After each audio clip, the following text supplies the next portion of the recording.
మత్తయి సువార్త అధ్యాయము 21, 23 నుండి 27 వరకు.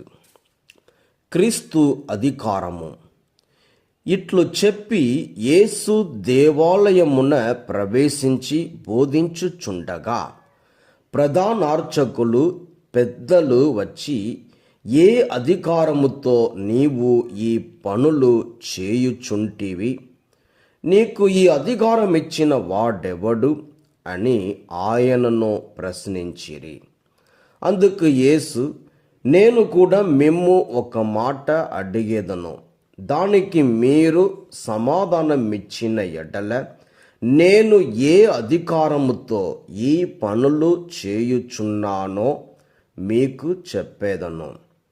యోహాను బప్తిస్మము ఎచ్చట నుండి వచ్చినది? పరలోకము నుండియా లేక మానవుని నుండియా అని తిరిగి ప్రశ్నించెను.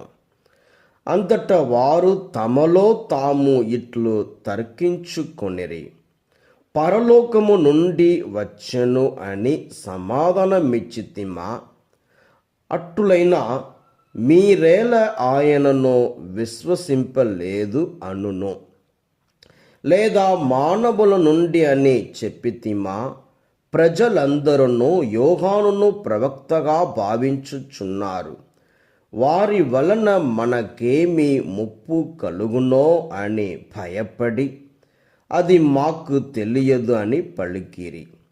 అప్పుడు ఆయన వారితో, అట్లయినా ఏ అధికారముతో ఈ పనులు చేయుచుంటినో నేనును చెప్పను అనెను. When Jesus entered the temple, the chief priests and the elders of the people came to him as he was teaching and said, "By what authority are you doing these things, and who gave you this authority?" Jesus said to them, "I will also ask you one question. If you tell me the answer, then I will also tell you by what authority I do these things. Did the baptism of John come from heaven, or was it of human origin?" And they argued with one another. If we say from heaven, he will say to us, "Why then did you not believe him?"